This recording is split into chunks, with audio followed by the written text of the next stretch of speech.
After a week, I noticed my womanhood has infections. One thing that I will definitely recommend for people is that when you meet somebody and you guys decide to get sexually involved, as in you date and you have sex, please test for STIs. Like, let him literally bring you a current test. Let her bring you a current test. Sometimes thinking about it alone makes me feel like committing suicide. See, at the yet time will be, so one thing that is the most disgusting thing in this world is someone that has bleached. Do you see their knuckles?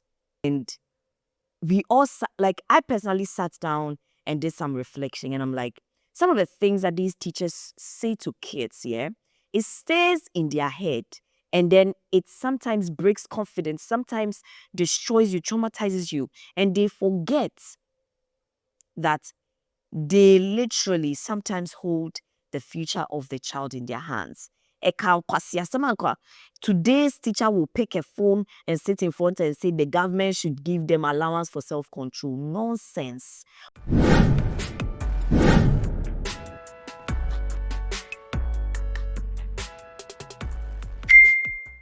If they posted it on social media, if they posted it on social media, if they posted it on social media, then they made it our business. And since they made it our business, we're going to make it our business. Let's get into the stories we have for this episode. My name is Nanekia Depando, and this is the POV podcast. Now, the first story says, Let's have it. Dear Ikea, I had a girlfriend back then in SHS called Gloria. She liked me, but I just saw her as a friend. I could see from her actions, she will always buy food for me when I had no money on me, and will get angry when she sees me having a conversation with other girls in the class. She will refuse to talk to me that day. We completed SHS but still had conversations. I started having feelings for her, so I gathered courage and proposed to her, and she accepted and told me she will be my girlfriend, although I was stubborn to tell her in SHS. Everything went smoothly and fine. After some time, she stopped calling and replying my messages, even if she was online. One day, I texted her babe, and she replied, "Who is your babe?" When she replied that, I thought she was joking, but it turned out it was serious. She started acting strange and distant. I asked her what was going on, and she told me we are not dating and I'm not her boyfriend, so I shouldn't call her babe again. I was like, wow. I was broken. I later found out she was dating a married man. I don't know if it was because I didn't propose to her when we were in SHS, or she has lost feelings for me. Please, I don't know what to do because I love this girl and I'm willing to do anything for her. No, don't do anything for her. She doesn't deserve anything you're gonna do for her.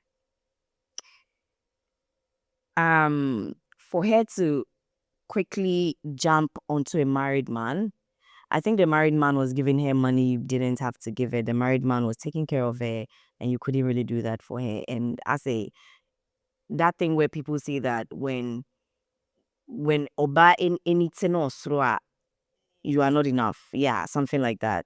So she found something she thought was better than you. So I really don't think you need to win her. I think if she has found herself in that place, then you need to move on. Yeah, that's what I think. But let's see what the comment section has to say. Let's have it. Dear Kia, keep me anonymous. I would want you to share your opinion on something that I am actually dealing with. There's this guy I met here on TikTok. We did like each other from the start. I trusted him till the first time we met. I actually told him to promise me not to leave me. He did promise. Guess what he did? Publicly, he started kissing me, touching me, and I told him I'm not comfortable. But he won't stop because he said it's been a while he had this. Fast forward, after the first date, we left back to our separate homes. And the next month was February, so we made plans for 14th February. And during the process of planning, he told me he was broke. So I supported with some money. And when the day finally came, I had to also help him with his chops and other stuff because he said a friend was supposed to sort him out but disappointed him. He literally refused to pick his calls. That night, we spent together. This guy fucked me well in the room, at the bathroom, and so on. And the next day, we left to our separate houses. After a week, I noticed my womanhood has infections. I immediately sought for medication help and was told I had STI. I actually needed money to treat it, and I told this guy to give me 200 Ghana cedis, but he said he doesn't have that kind of money. I started adding up by saying he loves me and can't wait to wife me, and I'm a good person. Dear Ikea, all this while, this guy hasn't spent a pin on me. I felt like he being a level 400 student and being a teacher is literally not going to work. So I ended the relationship. He kept begging me to understand that he isn't financially stable and I'm the only person who will understand him. I still broke up with him anyways. 5 months later, this guy kept calling and sending me messages. I decided to reply his message and he has literally not given up though. He says he loves me and so on. Barely 24 hours, I accepted him back. The next day, he didn't call to check up on me, only for him to call around 4 p.m. to say he has to drive his cousin to a place and he forgot to call or text me. I told him I can't continue the relationship and he should move on. He's saying he's sorry for not calling and he loves me. I should rethink about this decision. Dear Cab, what do I do now? Please share your opinion. I don't really, so both of you, I think both of you have things that needs to be addressed. One, you really are not content with what he has. That being said, he has made you understand that he's not financially stable. So if you can deal with that day. Secondly, the infection. So one thing that I will definitely recommend for people is that when you meet somebody and you guys decide to get sexually involved, as in you date and you have sex, please test for STIs. Like let him literally bring you a current test. Let her bring you a current test so that you know what you're getting into. Because I know somebody that had to treat infections every month because of the kind of person they were dating. And STIs for a woman, you don't need to be there and allow STIs to mess with you because it can affect a lot of things. So please check. In fact, gonorrhea, herpes, hepatitis, HIV, check all these things before you actually get intimate with somebody, especially if you guys are not protecting yourself. Yeah. Please do that because it's not funny at all. And on the guy's end, I think one way or the other, even if you're not financially stable, there are certain things that you do for a partner and the person feels like you're putting in effort to make them comfortable financially. I'm not saying he should take you to Maldives. I'm not saying he should take you to Pediasi. I'm not saying he should take you anywhere. I'm just saying that little things, like for example, you gave me infection. Please help me sort it out. You understand? Yeah, that's crazy. That's brazy. But that being said, if you don't feel comfortable being in that relationship, whether it's financial, whether it's emotional, whatever it is, leave. All right? Yeah. Let's have it. Let's have it. Dear Kia, I'm dark in complexion and I'm a 20-year-old level 300 student in KUST. Due to this, people laugh at me every time, and most of the times too, I get people complimenting me on how beautiful I am being dark. Back in SHS, a teacher stood in front of 40 people in my class and told me that I'll never have a boyfriend because of how dark I am. I've been really hurt and traumatized by that, to the extent that anytime someone compliments me, my mind processes it as I'm being laughed at. I've not dated before and I feel like it's because I am dark. Honestly, I've thought about bleaching my skin severally. But the thing is, I won't have a home if I do so. Sometimes thinking about it alone makes me feel like committing suicide. But also looking at how my parents are forcing for me, I don't think I can do that to them. I might disappoint them. I don't know what to do right now, but I felt like sharing this with you. I've been following you for a while. My darling, let no one lie to you. You see black skin. Have you seen me? Have you seen? I'm dark skinned and I'm beautiful. You are beautiful in your black skin. See, at the yet time will be as one thing that is the most disgusting thing in this world is someone that has bleached. Do you see their knuckles? It is terrible. It is not nice. It is disgusting. Do not allow anybody to talk down on you. Don't let people project on you because they feel uncomfortable in their body and in their color. And you see, I remember when I was in JHS, all right? And I think if any of my JHS mates are watching this, they will resonate. I remember when I was in JHS and when we're picking our schools for, we are completing JHS and you're picking your secondary school. And then one guy in our class picked a certain school. And then one teacher shouted and said, hey, you think you can make it to that school? You, kai, fatal, like that school doesn't fit you. And he talked down on the guy and the guy didn't pick the school and ended up going somewhere else. And I remember one time in a group like that, as grown adults, this guy puts in the group, like, I think somebody remembers it and says it, or he himself says it. And then he says, today I've gone to do my course in Canada or whatever. Like the guy had to travel to go and do a course and all that. And we all, I personally sat down and did some reflection. And I'm like, some of the things that these teachers say to kids, yeah, it stays in their head. And then it sometimes breaks confidence, sometimes destroys you, traumatizes you. And they forget that they literally sometimes hold the future of the child in their hands. Today's teacher will pick a phone and sit in front and say the government should give them allowance for self-control. Nonsense. What you need to do, you will not do. But talking down on people is what you like to do. See what somebody has done to somebody. To the extent that as beautiful as she is in a black skin, she wants to commit suicide. She feels like committing suicide. If it's not for the fact that she feels her family are doing too much, so she doesn't need to disappoint them, probably should have taken her life because of someone's bad mouth, someone's nonsense projections. Listen, some of these things, I think on Sunday I learned something in church, so let me say it here, that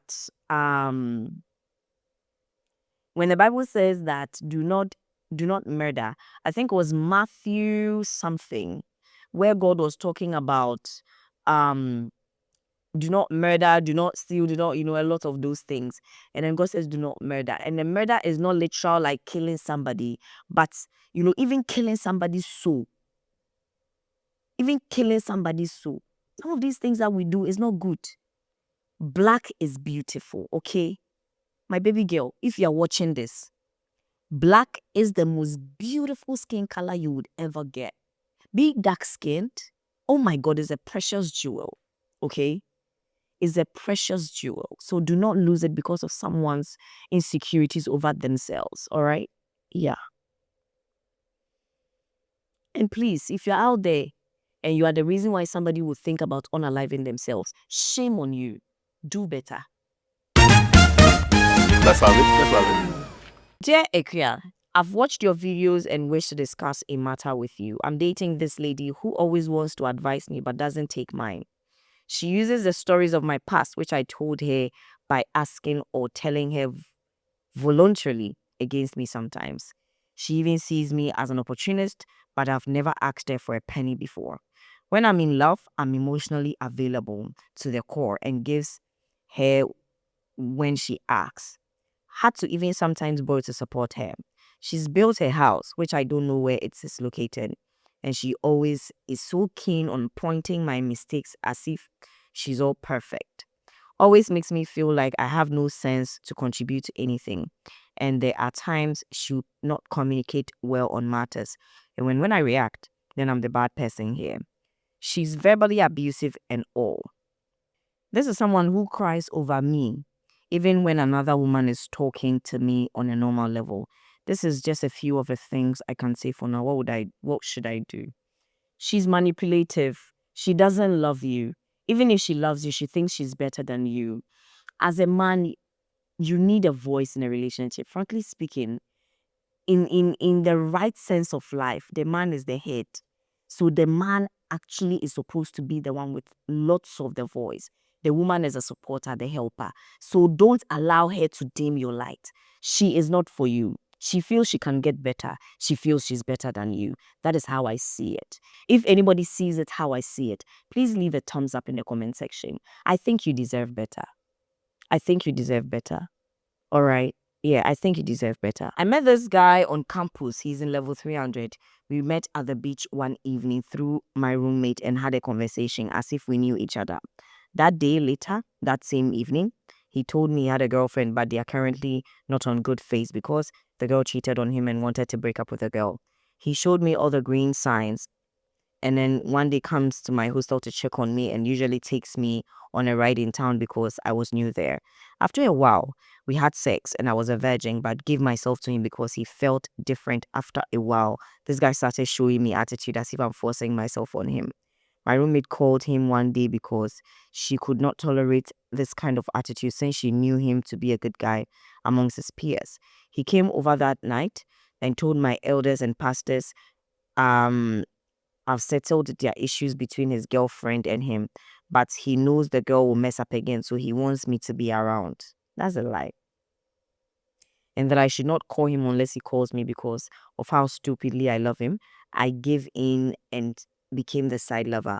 Moving on, his girlfriend called me one day asking me if I knew her boyfriend, that I should stay away from him.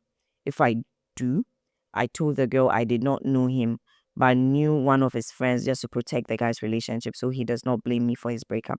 He came to me that night and even spent the night together while he was comforting me not to take this to heart and leave him.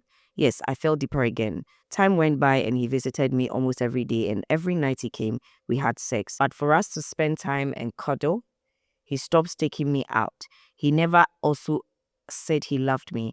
I did not care since I had him to myself. 2 weeks ago, I saw him entering his room with his girlfriend and spent the whole weekend together. Well, he also saw me after a week of not coming here and no communication. I texted him and I told him what I saw that night. Okay. My dear, your story is long. All I can tell you is that this guy is using you. I can see that in the end, you said that the worst part of it is after he broke me and promised to be with me, but now all I think about is committing suicide. Please, I need help. My innocence and peace of mind has been hurt. My heart is broken. My confidence has been tested, and I have lost my respect in school before getting the chance to build it. Keep me anonymous. He doesn't love you. He has used you. And I think because he also broke your virginity, you feel like, yeah, he's the one, that kind of thing. I'm sorry you had to go through this. You need to build yourself up. And this trend of people always thinking of committing suicide is becoming very crazy. Suicide can never be the thing for anybody. So please, let's not consistently think about that. I'm becoming worried the rate at which people are talking about suicide right now. I've read 2 stories in this episode, and both of them people are speaking about suicide. It's not a good thing. Let's take care of ourselves and let's take care of our minds. Some people are really not worth we destroying ourselves for, okay? Thank you very much for watching the episode. I actually am grateful that you came here to watch, and I love that you love this show. Don't forget to subscribe, like, and then share. My name is Annika Depando, and this is the POV podcast. I may drop another episode this week, but stick and stay, and I will see you. I love you so much, and know that Jesus loves you too. I'll see you in the next episode. Bye.